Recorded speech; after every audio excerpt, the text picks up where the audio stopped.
படம் சூப்பராக இருந்தது. ஃபேமிலியாக சூப்பராக பார்க்கலாம். சென்டிமெண்ட்லாம் அச்சிக்க முடியாது, அந்த மாதிரி பண்ணிடுறாரு. ஃபேமிலியோட ரொம்ப நைஸாக என்ஜாய் பண்ணலாம்.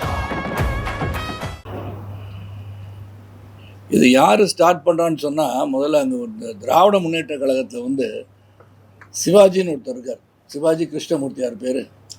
அவர் தொடர்ந்து அவதூறுகளை பரப்பி கொண்டிருக்கிறார் என்பது அனைவருக்கும் தெரியும். அதாவது கீழ்த்தரமான வார்த்தைகளை பேசுவது, பெண்களை இழிவுபடுத்துவது, இதை பார்த்துட்டு இருக்கும்போது ஒரு கட்சின்னு இருக்கும்போது, பாரம்பரிய கட்சி என்று சொல்லி கொண்டு இருக்கும் திராவிட முன்னேற்ற கழகம் அவரை பதவி விலக செய்தால் நிரந்தரமாக இருக்கணும். மறுபடியும் பேசுகிறாரு, கேவலமாக பேசுகிறாரு. அது ஹிட்டிங் பிலோ த பெல்ட்னு தான் சொல்லுவோம். அதை பற்றிலாம் பேசும்போது இந்த மாதிரி கீழ்த்தரமான அரசியலை அவர்கள் கட்சியில் இருப்பவர்கள் பேசும்போது அந்த கட்சியில் இருக்கிறவங்க பேச ஆரம்பிக்கும், மற்றவங்க அதுக்கு பதில் சொல்கிறாங்க.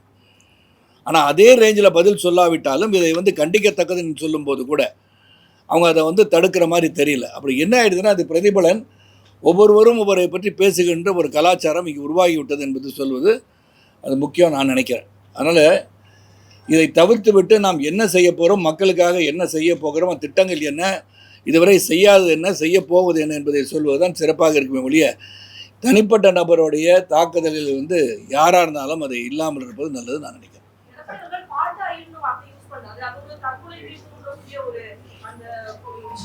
அவர் ஏற்கனவே வந்து ஒரு செயல் நடந்ததாக சொல்லப்பட்டது ஒன்றை எடுத்து சொல்லியிருக்கிறார் என்று தான் நான் நினைக்கின்றேன்.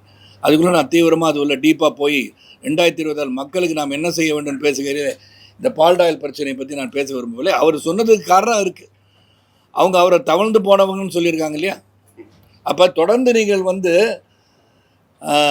அவதூறாக பேசுவதோ, நடந்தத செய்களை எடுத்து சொல்வதோ, காலில் விழுகின்ற பிரச்சாரம் வந்து எல்லாருக்கும் நார்த்லேருந்து சவுத் வரைக்கும் காலில் பார்த்து எல்லோரும் காலில் தொட்டு கும்பிடுவாங்க. மரியாதை நிமித்தமாக அதை செய்திருக்கலாம். அதனால் காலில் தவழ்ந்து போனான்னு சொல்லிட்டு இருக்கும்போது, ஏற்கனவே முதலமைச்சராக இருந்து முதலமைச்சர் கேண்டிடேட் இருக்கக்கூடியவர் நீங்கள் தொடர்ந்து இது போன்ற குற்றச்சாட்டுகளை வைத்து கொண்டு இருக்கும்போது அவரும் he is forced to talk like that. அப்போ ஏதோ ஒரு சம்பவம் நடந்துருதை சுட்டி காட்டுகிறார். அப்போ என்ன சொல்ல, அந்த மாதிரி சம்பவம் நடக்காத பேசி கொண்டு இருக்கிறார். அவர் உதயநிதி சொல்லியிருக்கலாம் இல்லையா.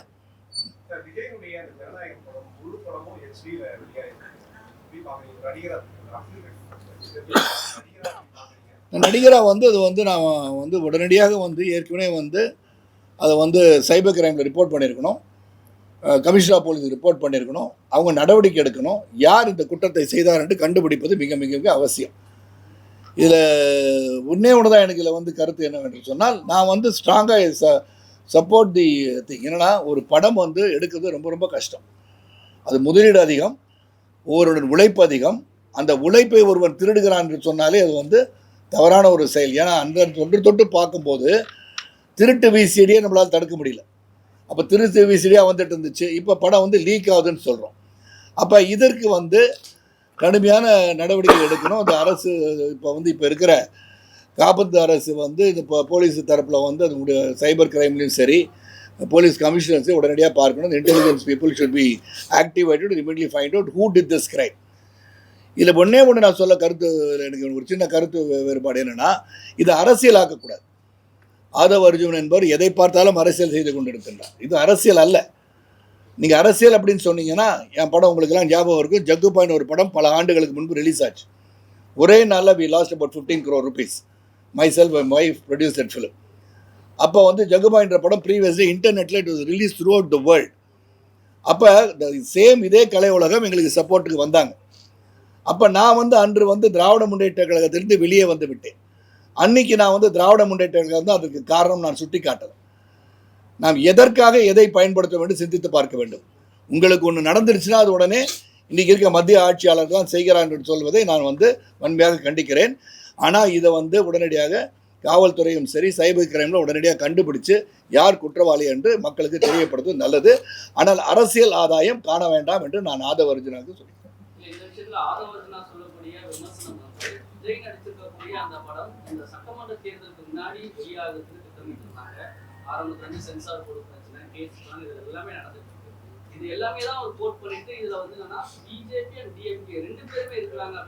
எதில் இருக்காங்க? ஜனநாயகத்தில் இருக்காங்களா?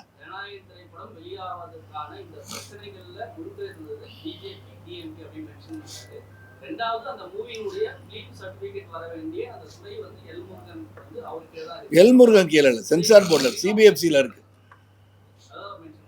அமைச்சகம் இருக்கும், அமைச்சர்கள் இருப்பார்கள், அது கண்ட்ரோல் பை இண்டிபெண்டன்ட் பாடிகள் சிபிஎஃப்சி இல்லையா? அவங்க வந்து எல்லா படத்தையும் தணிக்கை செய்கிறார்கள். அவங்க வந்து லீக் பண்ணாங்கன்னு சொல்ல போகிறீங்களா? இல்லாட்டி முருகன் வந்து சிபிஎஸ் ஃபோன் பண்ணி லீக் பண்ணுங்கன்னு சொல்லுவாரா? நடக்க முடியாத, நடக்க சாத்தியபூர்வம் இல்லாத, சாத்தியக்கூறு அல்லாத பற்றி அவருக்கு குறை சொல்லக்கூடாது. அதான் சொல்லிட்டேன், ஒரே ஒற்றை சொல்லிலே இதை பற்றி நான் அதிகமாக பேச விரும்பல. do not make every issue of yours as a political issue. It's not a political issue. அப்படி பார்த்தீங்கன்னா வந்து சென்சார் போர்டு வந்து எனக்கு ஒரு வந்து ராஜீவ்காந்தி கொலை கேஸை பற்றி செல்வமணியன் ஒரு படம் எடுத்தது அவங்களுக்கு ஞாபகம் இருக்கான்னு தெரில. இன்று வரை இட்ஸ் நாட் ரிலீஸ்ட். நிறைய பண செலவில் அந்த படத்தை எடுத்தாங்க, அது ரிலீஸ் ஆகலை. ஏன் இப்போ பிஜேபி கவர்மெண்ட் தான் இருக்குது, அது காங்கிரஸுக்கு எதிராக எடுத்த படம் தானே, அப்போ ரிலீஸ் பண்ணான்னு பிஜேபி ஆட்சியாளர்கள் செய்தார்களா? சிந்திச்சு பார்க்கணும். Should be rationalize in your thinking and thought. Do not politicize any issues. உங்களுக்கு எதை எடுத்தாலும் பொலிட்டிசேஷன் தான். நீங்கள் உங்களுக்கு ஒரு பிரச்சனை வந்துருச்சுன்னா இன்றைக்கி தாவாக்காக்கு அது அரசு தான் செஞ்சிச்சுன்னு சொல்கிறாங்க. அதை தவிர்த்து விட்டு மக்களுக்கு என்ன செய்ய போகிறீர்கள் என்பதை தெளிவாக நீங்கள் வந்து உங்கள் பாலிசிஸ், கொள்கை, கோட்பாடுகள் எடுத்து உரைத்து அரசியல் செய்தால் சிறப்பாக இருக்கும்னு நான் சொல்கிறேன்.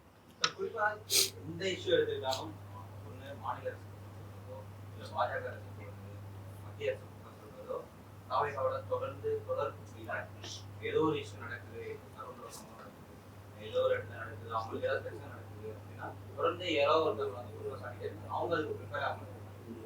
பிரச்சாரத்துக்கு அவங்க போகணும்னா கூட பிரச்சாரத்துக்கு அனுமதி எடுத்து அவங்க போக மறுக்கிறாங்க. இப்போ அந்த மாதிரியான சுச்சுவேஷன்ல ஏதோ ஒரு இதை வந்து குற்றம் சாட்டிட்டே இருக்கு அரசியல். இல்லை, அவங்களுடைய பாலிசின்னு நினைக்கிறேன். சிறப்பாக நீங்கள் நல்ல சிறப்பாக கேட்குறீங்க. அவங்க பாலிசி இது குற்றம் சொல்வதே. அதாவது நீங்கள் திருவிளையாள் படத்தில் வந்து குற்றம் சொல்லியே பிழைக்கின்ற பழையவர்கள் இருப்பதை போல் அப்படின்னு நக்கீரனை பார்த்து தர்மி சொல்கிற மாதிரி ஆகிப்போச்சு. நீங்கள் வந்து எது இருந்தாலும் குற்றம் சொல்கிறோம். அதான் அந்த யூஎனில் வந்து யுனைடெட் நேஷன்ஸில் whenever Americans get up to say something, Russians வந்து ஐ விட்டோ அப்படின்வாங்களாம். Even it is good for the country, good for the வேர்ல்டுன்னு சொன்னால் கூட ஐ விட்டோன்னு சொல்லுவானா, சொல்கிறது கூட கேட்க மாட்டாங்களா. அதே மாதிரி உங்களுக்கு எது பண்ணாலும் இது வந்து அரசு தான், உங்களுக்கு அது மட்டும் தான் கண்டுக்க தெரியும். நீங்கள் மக்களுக்கு என்ன செய்ய போகிறீர்கள், இதுவரை ஒரு ப்ரெஸ் மீட் கொடுத்துருக்காங்களா? Have they really addressed the press and said what they are going to do for the country? 10,71,000 கோடி வந்து கடனில் இருக்குது தமிழகம். தவழ்ந்துட்டு இருக்கு, என்ன பண்ணுறது தவிச்சிட்டு இருக்கிற இந்த நேரத்தில் அதுக்கான எதுவும் பாலிசி வச்சுருக்காங்களா? ஒன்றுமே கிடையாது. So I don't want to discuss more about TVK because I don't consider them as any kind of policies உள்ள ஒரு கட்சியாக நான் அதை பார்க்கல. குற்றம் சொல்லியே வளர்ச்சி அடைஞ்சிட்டு இருக்காங்க. 41 பேர் நாங்கள் கொலை பண்ணல, கவர்மெண்ட் தான் கொலை பண்ணிட்டாங்க, பர்சனல் லைஃப்பை வந்து எடுத்து இவங்க தான் வந்து பண்ணுறாங்க இப்படின்னு சொல்கிறது, it doesn't have anything to do with the people of the state or the country. Do something proactive for the country and the state. அது தாவாக்காவை தவிர்த்து கேள்வி கேட்டால் சிறப்பாக இருக்கும். 10,76,000 கோடி வந்து டிக்ளேர் பண்ணியிருக்காங்க. ஃபினான்ஸ் மினிஸ்டர் போனதிலே சொல்லியிருக்காங்க. அதாவது சென்ற ஆட்சியாளர் விட்டு செல்லும் போது 5.71 crores தான் இருந்திருக்கு. 5,76,000 கோடி தான் கடன் இருந்திருக்கு. நான் என்ன கேட்குறேன்னா, திராவிட முன்னேற்ற கழக ஆட்சியாளர்களை, இந்த 5 வருஷத்தில் மேற்கொண்டு 5 லட்சம் வந்து கடன் எங்கேருந்து வந்துச்சு? ஒரு வெள்ளை அறிக்கை உங்களால் கொடுக்க முடியுமா? இந்த கடன் வாங்கினதற்கு பொருளாதார அடிப்படையில் நாட்டை உயர்த்துவதற்கோ வளர்ச்சி திட்டங்களுக்கு பயன்படுத்தியிருக்கீங்களா? Can you give a statement? இந்த 5 crores was borrowed for this, இதை நாங்கள் டெவலப் பண்ணியிருக்கோம்னு சொல்ல முடியுமா? சொல்ல முடியாது. there is no development activity in Tamil Nadu. இந்த தமிழ்நாடு அப்படின்னு சொல்லும் போது இன்றைக்கி ஊழல் அப்படின்னு சொன்னால் டிஎம்கே அப்படின்னு கிளியராக வந்துடுது. ஸோ ஏன்னா அவங்க குற்றச்சாட்டுகள் பார்த்தீங்கன்னா வரிசையாக பல குற்றச்சாட்டுகள் அவங்க மேலே. நீங்கள் வந்து செந்தில் பாலாஜி மேலே குற்றச்சாட்டு, கே நேரு மேலே குற்றச்சாட்டு, மூர்த்தி இருக்கார், பதிவு இதில் வந்து பத்திரத்தில் குற்றச்சாட்டு, தொடர்ந்து பார்த்தீங்கன்னா லாட் ஆஃப் கரப்ஷன் தான் இருந்தது. கரப்ஷன் மட்டும்தான் அவங்களுக்கு தெரியுது.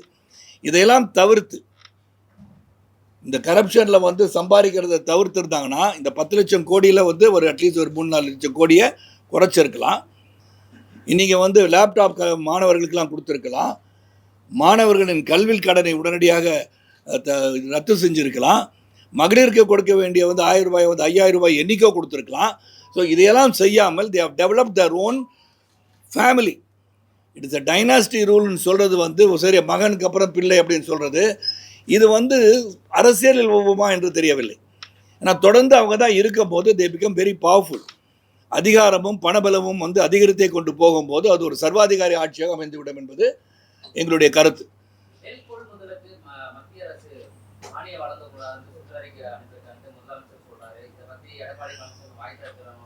இல்லை ஒன்றே ஒன்றுங்க, இங்கே வந்து முதலமைச்சரின் குற்றச்சாட்டை நான் வந்து பெருசாகவே எடுத்துக்கிறது. ஏன் எடுத்துக்கிறது இல்லைன்னா, எல்லாத்துக்கும் அவர் வந்து எப்படி தாவாக்கா குற்றச்சாட்டு வைக்கிறாங்களோ மத்திய அரசு செய்வதெல்லாம் தவறுன்னு சொல்கிறார்கள். நான் வந்து பிரச்சாரத்துக்கு போகும்போது நான் வந்து தெள்ள தெளிவாக எடுத்துரைக்க இருக்கின்றேன். என்னன்னா, மத்திய அரசு வந்து தமிழகத்துக்கு செய்திருக்க பல திட்டங்களை நீங்கள் சரியாக அதை வந்து நீங்கள் வந்து இம்ப்ளிமெண்ட் பண்ணியிருக்கீங்களா? முதல்ல நல்ல திட்டங்களையும் அவங்க செய்வதாக ஸ்டிக்கர் ஒட்டி கொடுக்குற ஒரு ஆட்சி தான் திராவிட முன்னேற்ற கழக ஆட்சி. அது இல்லைன்னு அவங்கள சொல்லுங்கள். நான் இங்கே கேட்குறது வந்து டைனாஸ்டி ரூல் இல்லை அப்படின்னு சொல்கிறதுக்கு நான் ஒரே ஒரு உதாரணத்தை மட்டும் இங்கே சொல்ல ஆசைப்பட்றேன். முத வந்து உதயநிதி ஸ்டாலின் வந்து அரசியலுக்கே வர மாட்டேன்னு அவரே சொன்னார், உங்களுக்குலாம் தெரியும். அப்புறம் வந்து அவர் சட்டமன்ற வந்து எம்எல்ஏ ஆக்கிட்டாங்க. இன்னும் அவர் மந்திரி ஆக மாட்டாருன்னு சொன்னாங்க, மந்திரி ஆக்கிட்டாங்க. இல்லை நாங்கள் வந்து துணை முதல்வராக ஆக்க மாட்டோம் அப்படின்னு சொன்னாங்க, துணை முதல்வர் ஆக்கிட்டாங்க. இப்போ நான் ஒரே ஒரு கேள்வி, ஸ்டாலின் அவர்களே, இந்த தேர்தலில் நீங்கள் கிளியராக சொல்லுங்கள், இந்த தேர்தலை வெற்றி பெறுவதற்கு வாய்ப்பு இல்லாவிட்டாலும் வெற்றி பெற்றால் உதயநிதி ஸ்டாலினை நான் முதலமைச்சர் ஆக்குவேன் என்று உங்களால் சொல்ல முடியுமா? இல்லாட்டி நீங்கள் சொல்கிறீங்களே சமூக நீதி, எல்லாரும் ஒன்று, சமத்துவத்தை வந்து நிலைநாட்டுபவர்கள் திராவிட முன்னேற்ற கழகம், நம்ம வந்து மைனாரிட்டிக்கு வந்து பாதுகாவலர் நாங்கள் தான் அப்படின்னு சொல்கிற நீங்கள் ஒரு தாழ்த்தப்பட்ட சமுதாயத்தில் யாராவது ஒருத்தர் உங்கள் கட்சியில் இல்லையா? அவரை முதலமைச்சர் ஆக்க முடியுமா உங்களால் என்று சொல்லுங்கள். இந்த டெமோக்ராட்டிக் பார்ட்டின்னு சொல்கிறீங்க.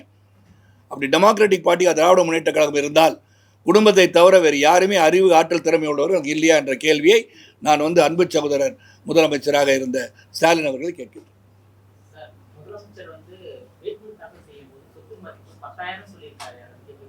அது நான் எப்படிங்க பார்க்குறது? அவர்கிட்ட 10,000 ரூபா தான் வந்து வங்கி கணக்கு இருக்குதுன்னு சொல்கிறதும் இதெல்லாம் வந்து நான் இதை பற்றி ஒன்றும் சொல்ல விரும்பலைங்க. அது மக்களுக்கே தெரியணும்ல. 10,000 ரூபா தான் இருக்குன்னு நீங்கள் எப்படி காரில் போகிறீங்க, எப்படி வந்து டிஃபெண்டரில் போகிறீங்க, இதெல்லாம் நான் கேட்க வேண்டாம். எல்லோரும் வந்து வாங்க முடியும்னு இஎம்ஐயில் ஈஸியாக கார் வாங்கிடலாம். அது திருப்பி அடைக்கிறதுனா கஷ்டம். அதனால் அதை பற்றி நான் சொல்ல விரும்பலை. பர்சனல் லைஃப்பில் நீங்கள் எப்படி வேணால் இருக்கலாம், அது பொது வாழ்க்கைக்கு வந்த பிறகு இருக்கலாம். ஆனால் நீங்கள் வந்து கணக்கு கொடுக்கும்போது சொத்தே இல்லைன்னு கணக்கு கொடுத்தா மற்ற பணத்தில் எங்கே வச்சுருக்கீங்கன்னு மட்டும் சொல்லிட்டாலும் பெட்டர் இல்லையா?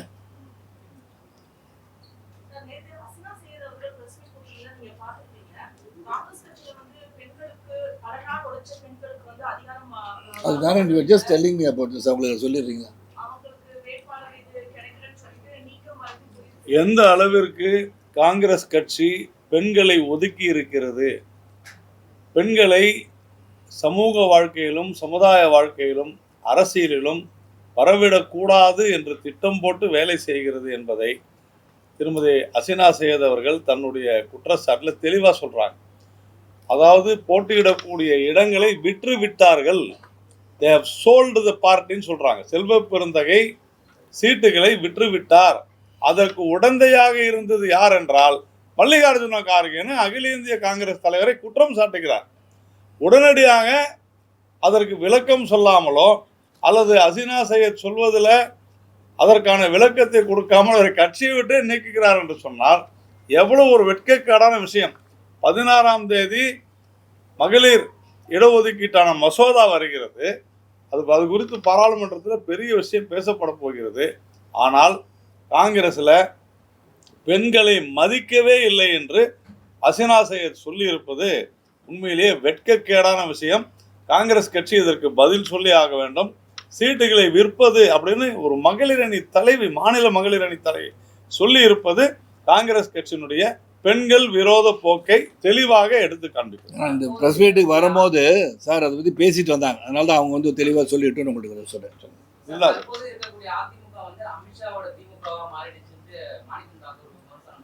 அவங்களுக்கெல்லாம் சொல்கிறதுக்கு ஒன்றும் இல்லை. இதை போன்ற கருத்துக்கள் தானே சொல்ல முடியும். So when you don't have anything with substance, நீங்கள் என்ன பேசுவீங்க? இந்த மாதிரி தான் பேச முடியும். என்ன பேச முடியும் அவங்களால சொல்லுங்களேன். ஏதாச்சும் ப்ரோ ஆக்டிவாக சிந்திச்சு சொல்ல முடியுமா? Do they have any policy? இந்த 10 லட்சம் 10.71 இருக்குது, அது எப்படி குறைக்க போகிறாங்க? அது திட்டம் என்ன? கடன் வாங்கி நீங்கள் வந்து பொருளாதார வந்து இதை உயர்த்தணும்னு சொன்னால் கடன் வாங்க தப்பு கிடையாது. ஆனால் அதை எப்படி பயன்படுத்துகிறீங்க? அந்த கடனை அடைக்கும் அளவுக்கு நீங்கள் வந்து தொழில் முன்னேற்றம் நடந்திருக்கா? இல்லையே, எதுவுமே இல்லையே.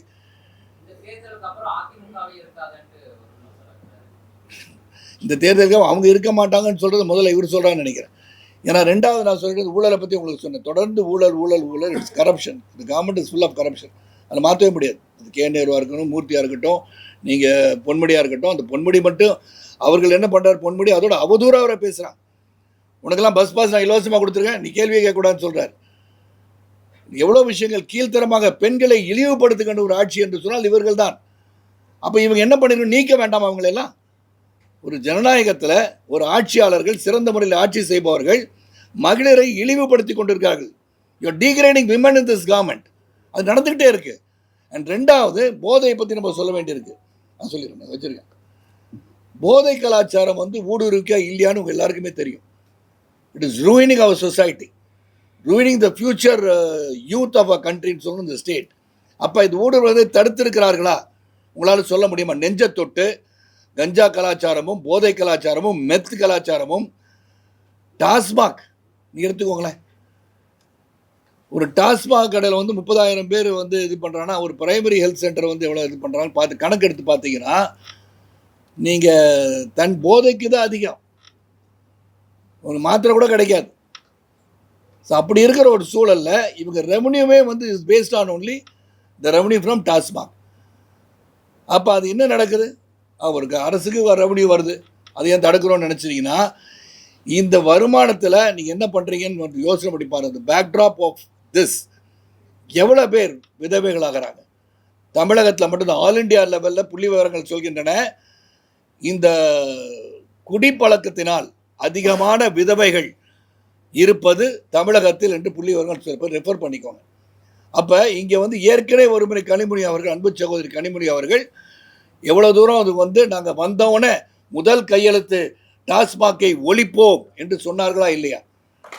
அவங்களே சொன்னது தான், தமிழகத்தில் அதிகமான விதவைகள் உருவாகுவதற்கு காரணம் இந்த டாஸ்மாக் கடை தான் அப்படின்னாங்க. இன்னைக்கு அதுக்கு நீ என்ன சொல்கிறீங்க?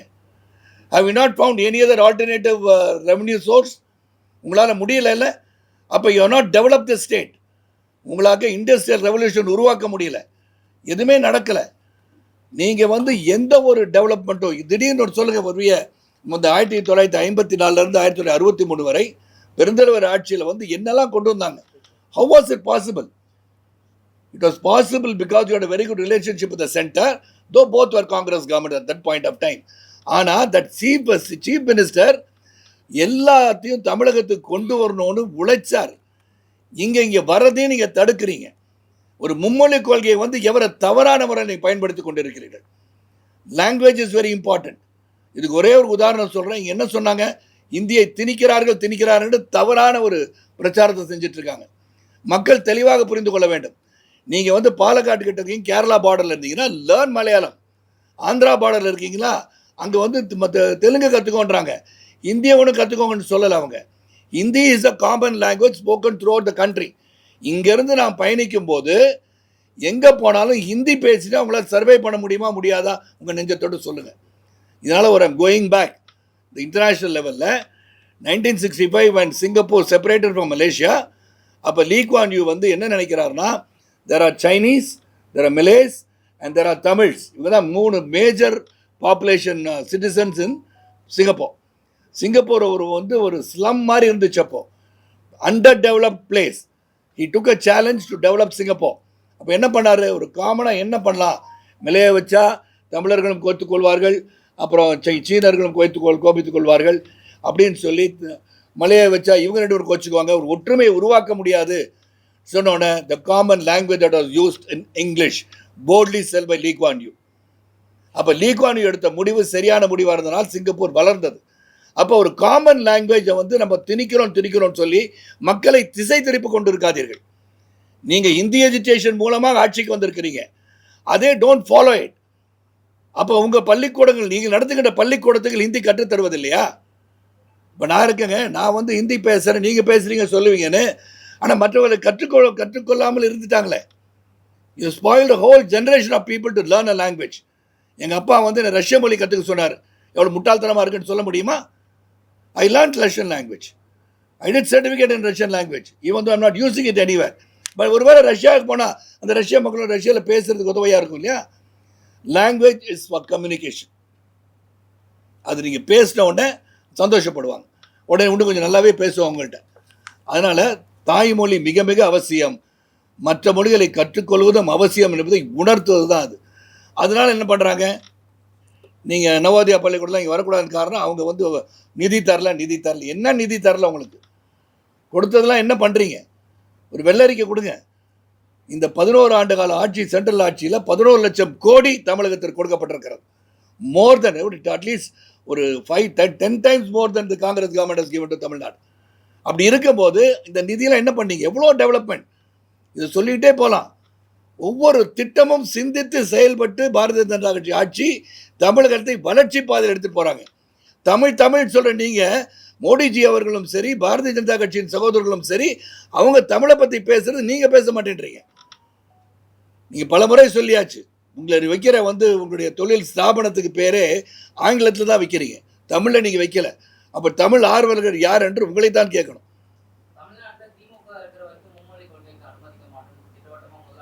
அது இந்த தேர்தலோட முடிஞ்சு போயிடும். சொல்லுங்க, ஏன்னா மும்மொழி கொள்கை இல்லை, அது சொல்றதுக்கான காரணம் ஒரு, ஏன்னா இந்த மாதிரி தெளிவுபடுத்த வேண்டும். மக்களை தெளிவுபடுத்தாமல் எதையும் நம்ம இம்ப்ளிமெண்ட் பண்ண முடியாது. தெளிவுபடுத்துவதற்கு தான் சென்ட்ரல் கவர்மெண்ட் இருக்கு. we have to make it very clear that it is not implement பண்றதுக்கு நம்ம உந்துதல் பண்ணி இதை திணிக்கல யாரும். இது இந்த தேர்தல் அப்புறம் இந்த நிச்சயமா இது வலியுறுத்தி தான் ஆகணுங்க. வாட் இஸ் ராங்னு கேட்குறேன். டூ லாங்குவேஜ் பாலிசியை மாற்ற முடியுமான்னு கேட்டு அப்புறம் இந்த தேர்தலுக்கு முன்னாடி அவங்க பேசி தீர்ப்பதற்கான வாய்ப்பு இருக்கிறது நான் நினைக்கின்றேன். வர வேண்டும் நான் நினைக்கிறேன். பர்சனலா வலியுறுத்துறதுக்கு நேஷனல் பிரசிடென்ட் வந்தோன்னு அவங்கள கேட்டு இந்த வலியுறுத்தா நல்லா இருக்கும்னு சொல்ல போறேன். நானே சொல்ல போறேன்.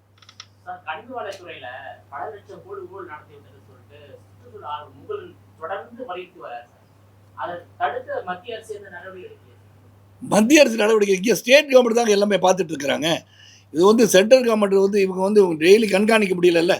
நீங்கள் என்ன பண்ணாதான், நான் ஒரு தடவை சொல்லியிருந்தேன், இங்கே இருக்கிற கனிம வளங்கள், இந்த மைனிங், சாண்ட் மைனிங் எல்லாமே ஸ்டேட் கவர்மெண்ட் எடுத்து நடத்துக்கன்னு சொன்னேன்.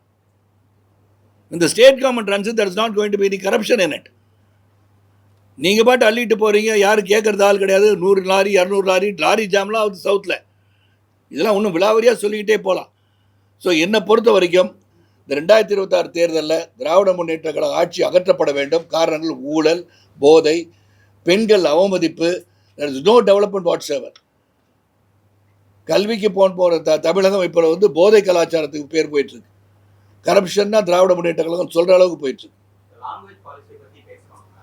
கம்யூனிகேஷனுக்கான ஒரு டூல் தான் நம்ம லாங்குவேஜ்ங்கிறத நீங்களே சொல்றீங்க. ஸோ அவங்க தொடர்ந்து திமுகவாக இருக்கட்டும், தமிழக அரசாக இருக்கட்டும், அதிமுகவாக இருக்கட்டும், அவங்களுக்கான கம்யூனிகேஷனுக்கு இங்கிலீஷ் போதும், தமிழ்நாட்டை கம்யூனிகேட் பண்ணுறதுக்கு இருக்கு, இங்கிலீஷ் போதுங்கிறது அவங்களோட பாலிசியாகவே இருக்கு. அது நீங்கள் போய் இளைஞர்களை கேட்கணும். அதாவது தமிழகத்தை தாண்டி வேலை செய்பவர்களிடம் போய் கேட்கணும். தமிழகத்தை தாண்டி வேலை செய்பவர்கள் கேட்கணும். தேவையானதான் கற்றுக்க சொல்கிறாங்க. இந்திய மட்டும் கற்றுக்கணும்னு சொல்லியே, இந்திய கற்றுக்கணும் அவங்க சொல்லலையே. அதான் சொல்கிறேன், திணிக்கப்படவில்லை.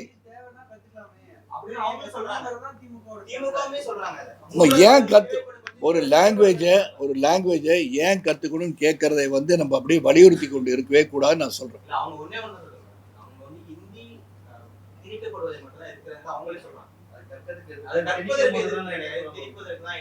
ஆமாம், திணிக்கிறத நானும் சொல்கிறேன்.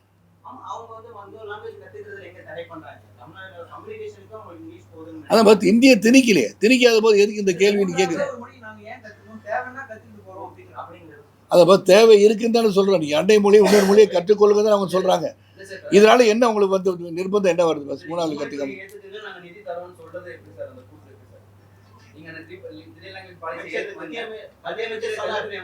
இல்லைங்க, முதல்ல செக்ரட்டரி கையெழுத்து போட்டு அனுப்பிச்சார்ல, ஏற்றுக்கொள்கிறோம்னு போட்டு கையெழுத்து போட்டு அனுப்பிச்ச பிறகு தானே இந்த நியூ எஜுகேஷன் பாலிசி படி மும்மொழிக்குள்ள ஏற்றுக்கொள்கிறோம் இந்த கையெழுத்திட்ட படிவம் உங்கள்கிட்ட இருக்குமே. அதுக்கப்புறம் தானே அதை ஏற்றுக்கொண்டு செய்யவில்லை என்பது தானே கருத்தே.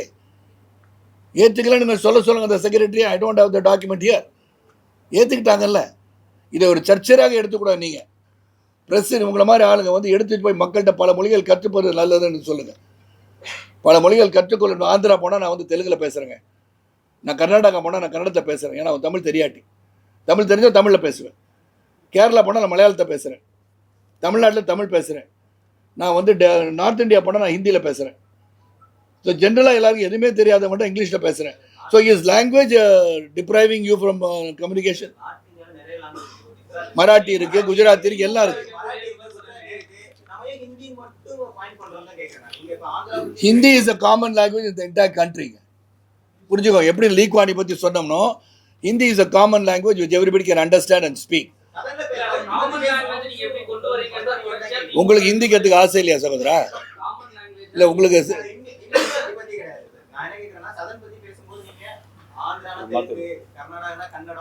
இல்லை அவர் கேட்கணும், அவர் ஜாலியாக. ஏன்னா நாட்டில் எவ்வளோ பிரச்சனை இருக்கும்போது மொழி பிரச்சனைக்கே வந்துட்டீங்க நீங்கள். அந்த மொழி பிரச்சனையை வச்சு அரசியல் செய்வதை தவிர்த்தால் சிறப்பாக இருக்கும். இல்லை தலைவன், உங்களை மாதிரி படித்த 4வது தூணாக இருப்பவர்கள். நானும் பத்திரிகை உலகத்தில் உங்களுக்கே தெரியும், மீடியா வாய்ஸோட சீஃப் எடிட்டர். நான் மோடிஜி அவர்கள் 3வது முறை சீஃப் மினிஸ்டராக இருக்கும்போது 1.5 மணி நேரம் உட்காந்து பேட்டி எடுத்தவன் நான். என்னை பொறுத்த வரைக்கும் அப்போ I could communicate with him at that point of time in his own language. It was additional qualification to me. நீங்கள் அந்த additional qualification எடுத்துக்கொள்ளாதவர்களுக்கு நீங்கள் சொல்கிறது ஒரு சிலர். நீங்கள் பொதுமக்கிட்ட போய் கேட்டு பாருங்கள், we want to learn the other language தான் சொல்கிறாங்க. Yes, ma'am.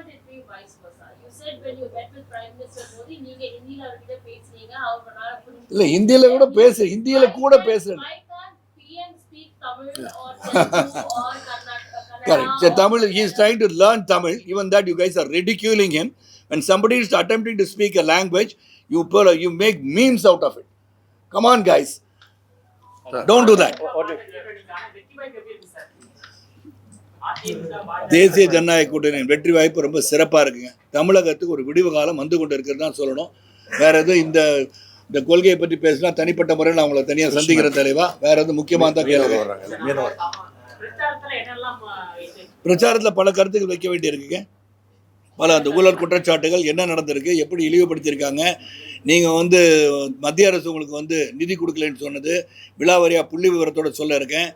அதை மட்டும் அல்லாமல் இது எதற்காக மீண்டும் தேசிய ஜனநாயக கூட்டணியின் ஆட்சி அனைத்து இந்திய அண்ணா திராவிட முன்னேற்றத்துடன் சேர்ந்து இருக்கின்ற இந்த ஆட்சி வர வேண்டும் என்பதை தெல்ல தெளிவாக நான் சொல்லுவேன். உங்களுக்கெல்லாம் தெரியும், 1996ஆம் ஆண்டிலிருந்து நான் மக்களை சந்திச்சிட்ருக்கேன். பல்வேறு கோணங்களில் பல்வேறு நேரத்தில் சந்திச்சிருக்கேன். So I think I can do my best for the party and BJP will come to stay. And நான் உண்மையாக இந்த இயக்கம் ஊடுருவி கொண்டு இருக்கிறது. சிறப்பாக தமிழக மக்களுக்காக சேவை செய்ய வருகிறது. Let us think only one thing. உங்களுக்கு எல்லாம் சொல்லிடுறேன். Is my last answer for you. நம்ம நாடு சிறப்பாக இருக்கணும், வலிமையாக இருக்கணும்னா we are in the 4th place economically. We are going to the 3rd place soon. எது முக்கியம் திங்க் பண்ணணும்.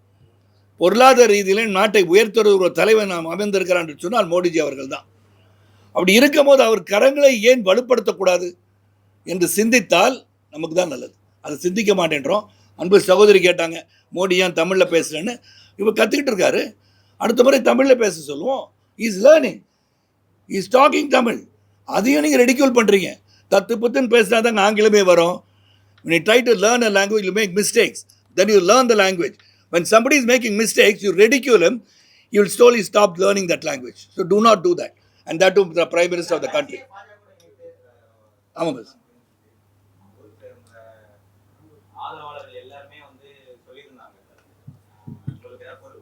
ஆமாம் ஆமாம். இப்போ தேர்தல் 2026 தேர்தலை சந்திக்க போயிட்டுருக்கேன். அந்த ஆதங்கத்தை ஏற்கனவே மாநில தலைவரை வெளிப்படுத்தி மறுநாளே போய் ஒரு மனு கொடுத்தது நீங்களும் பார்த்துட்டீங்க. அதற்கான எல்லா பணிகளும் செய்து யாருக்கெல்லாம் பதவி போடாமல் இருக்காங்களோ அது உடனடியாக கண்காணிக்கப்பட்டு அந்த பதவிகள் வழங்கப்பட்டு கொண்டிருக்கின்ற என்ற மகிழ்ச்சியான செய்தியை உங்களுக்கு தெரிவிச்சுக்கிறேன். அது போக நான் என்ன பண்ணணும், சரத்குமார் எப்படி இருக்கணும், how they want me to be in the national level or the state level, let them decide after 2026. உங்களை எல்லாம் வெற்றி விழாவிலே சந்திக்கிறேன். தேர்தல் பிரச்சாரத்தில் செல்ல இருக்கிறேன்.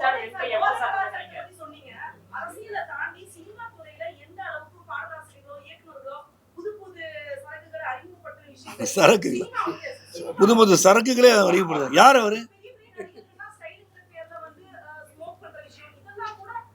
ஸ்டைலுன்ற விஷயம் ஸ்மோக் பண்ணது யாரு?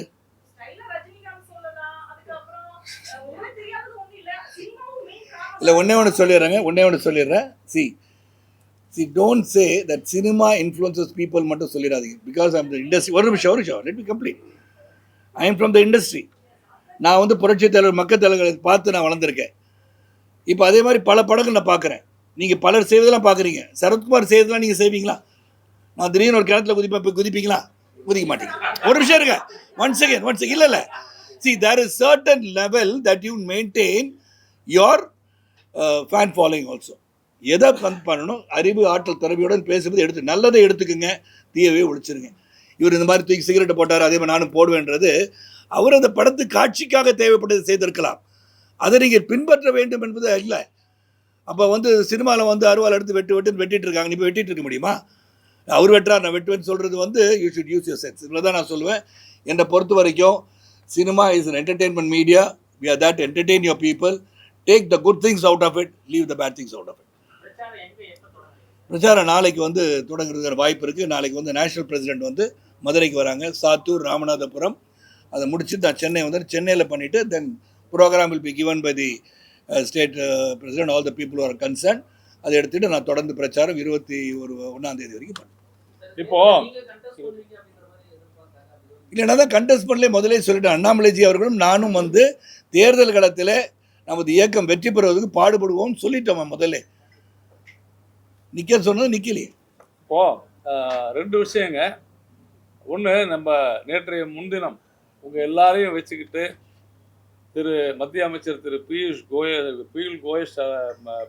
அவர்களை தெளிவாக எல்லாரையும் வைத்துக்கொண்டு 2 நாட்களில் ஊடக மையம், அதாவது மீடியா சென்டர் உண்டு கமலாலயத்தில் உங்களுக்காகவே உருவாக்கப்படும் என்று வாக்குறுதி அளித்தோம். அந்த ஊடக மையம் மீடியா சென்டர் ஆனது இங்கே உருவாகி இருக்கிறது. அது பத்திரிகையாளர்களுக்காக, இன்னும் குறிப்பாக சொல்லணும்னா கேமராமேன்களுக்காகவே உருவாக்கப்பட்ட ஒரு இடம். அதை இன்று பியூஷ் கோயல் அவர்கள் இன்னும் சிறிது நேரத்தில் உங்களுக்காக அதை திறக்கவிருக்கிறார். இது வந்து பிஜேபிக்காக இல்லை, பிஜேபியினுடைய நிகழ்ச்சிகளை, அந்த ப்ரெஸ் மீட்டுகளை எல்லாவற்றையும் நீங்கள் ஒளிபரப்புவதற்காக, எங்களுக்கு உதவுவதற்காக உங்களுக்கு நாங்கள் வந்து வசதி வாய்ப்புகளை ஏற்படுத்தி தர வேண்டும் என்று உருவாக்கப்பட்டது. அதனால இங்க வந்திருக்கிறவர்கள வசதிக்கான வாய்ப்புகளை உருவாக்க, இங்க வந்திருக்கக்கூடிய ஒருத்தர் கூட, ஒரு நபர் கூட நீங்க இங்க இருந்து இப்ப உடனே போகக்கூடாது. திரு பியூஷ் கோயல் அவர்கள் அப்படி சொல்லாதீங்க, உடனே போக கூடாது, கட்டளை இட்டான்னு சொல்வாங்க. அன்பு வேண்டுகோள் விடுக்கிறேன். கட்டளை வேண்டுகோளே இல்ல, கட்டளையே விடுறேன். கண்டிப்பா நீங்க எல்லாருமே இருக்கணும். அந்த உங்களுக்காக திறக்கப்படவிருக்கிற அந்த ஊடக மையத்தை, ஏனென்றால் இங்க பார்த்த உடனே அன்னைக்கு பியூஷ் கோயல் அவர்கள் சொன்னார்கள் உடனடியாக செய்யணும்னு. 2 நாள்ல அதை செஞ்சிருக்கிறோம். ஒரு சிறப்பாக உங்களுக்கு குளிர்சாதன வசதியோட இருக்குது, அருமையா இருக்கு. வந்தா ரிலாக்ஸ் பண்ணலாம். அதே மாதிரி இந்த கூட்டம், இந்த மாதிரியான ப்ரெஸ் மீட் முடிஞ்சு தலைவர்கள் இந்த மாதிரியான தலைவர்கள் வரும்பொழுது ஒரு தனி இன்டர்வியூ வேணா கூட நீங்கள் பைட் அங்கே அதுக்கு தனியாக ஒரு இடம் உருவாக்கி இருக்கிறோம். அதனால் எல்லாருமே இன்னும் ஒரு 10-15 நிமிடங்களுக்குள்ள திரு பியூஷ் கோயல் இங்கே வரவிருக்கிறார்கள். அதனால் கொஞ்சம் அமைதியாக இங்கே காத்திருந்து அந்த நிகழ்ச்சியை முடித்து விட்டு உங்கள் எல்லாருக்கும் மதிய உணவு ஏற்பாடு செய்யப்பட்டிருக்கிறது. 2வது, இன்று மாலை நம்முடைய தமிழ் மீனவர்கள் அல்லல் பட்டு மிகப்பெரிய ஒரு சிக்கலிலே இருந்து இந்திய அரசாங்கம், மத்திய பாஜக அரசாங்கம் அவர்களை மீட்டெடுத்து இன்று மாலை மீனம்பாக்கம் விமான நிலையத்திற்கு வரவிருக்கிறார்கள். உறுதியாக நீங்கள் அத்தனை பேரும் அங்கே வர வேண்டும். மத்திய அமைச்சர் திரு பியூஷ் கோயல் அவர்கள் மாலை 7 மணிக்கு அங்கு விமான நிலையத்திற்கு வரவிருக்கிறார். அத்தனை பேரும் உங்களுடைய ஊடகங்களில் அதை கவர் செய்ய வேண்டும் என்று கேட்டுக்கொள்கிறோம். இப்போ உடனடியாக இன்னொரு 10 நிமிஷத்துல திரு பியூஷ் கோயல் அவர்கள் வந்து விடுவார்கள். அங்கேயும் திரு பியூஷ் கோயல் அவர்கள் மத்திய அரசு எவ்வளவு இடர்பாடுகளை கடந்து அத்தனை பேரையும் நாம் வரவழைத்திருக்கிறோம், எப்படி வந்து சேர்ந்திருக்கிறார்கள் என்று நம்முடைய தமிழ் மீனவர்கள் மிக சிறப்பாக உங்களுக்கு வந்து விளக்குவாங்க. திரு பியூஷ் கோயல் அவர்கள் அங்கே உங்களை இன்றைக்கு மாலை தமிழக அரசியல் நிலவரம் குறித்தும் அங்கே உங்களிடையே பேசுவார். 7 மணிக்கு அங்கே வந்துருங்க. இப்போ எல்லாருமே இங்க இருந்து திரு பியூஷ் கோயல் வந்த உடனே நாங்க சொல்றோம், முடிச்சுட்டு மதிய உணவு உண்டு விட்டு போகணும். நன்றி. படம் சூப்பரா இருந்தது. ஃபேமிலியா சூப்பரா பார்க்கலாம். சென்டிமெண்ட்லாம் அச்சிக்க முடியாது, அந்த மாதிரி பண்ணிடுறாரு. ஃபேமிலியோட ரொம்ப நைஸா என்ஜாய் பண்ணலாம்.